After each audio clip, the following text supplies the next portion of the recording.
l'armée israélienne, elle est née dans le terrorisme, si j'ose dire, puisque l'État d'Israël n'existait pas, qu'au départ, c'était des gens qui étaient là pour libérer une terre qui ne leur appartenait pas, mais qui leur avait appartenu il y a bien longtemps. Et donc, son fondement, ça a été d'abord le terrorisme. Et d'ailleurs, tous ces chefs, et même les premiers présidents israéliens, avaient une expérience où ils avaient été considérés par tous les établissements qui étaient en place, par les pays, comme des terroristes, et ils pratiquaient une action terroriste. Donc ça leur a permis de créer Israël, ensuite de lui donner les dimensions d'un État, mais dans la tradition de Tsahal, il y a cette marque de fabrique, si j'ose dire.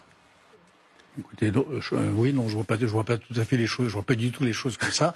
Le Hezbollah continue à frapper massivement le territoire israélien après le lancement de la guerre par Israël. De nombreux missiles du groupe libanais ont frappé le nord d'Israël aujourd'hui en dépit de la présence renforcée du dôme de fer pour intercepter les tirs de roquettes. Ce soir, le Hezbollah a de nouveau visé Haïfa, la troisième ville du pays avec déjà plusieurs blessés signalés. La base navale d'Eilat a été frappée hier par un drone kamikaze tiré par un groupe irakien proche du Hezbollah, provoquant la stupeur au sein de l'appareil militaire israélien.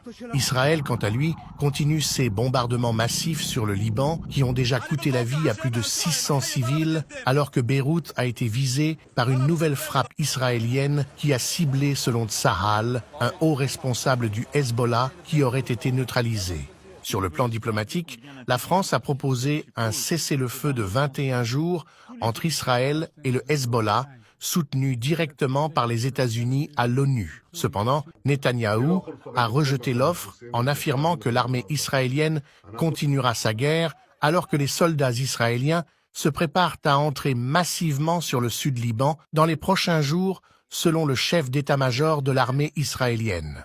But if I were the president, I would inform the threatening country, in this case Iran, that if you do anything to harm this person, we are going to blow your largest cities and the country itself to smithereens. We're going to blow it to smithereens. You can't do that.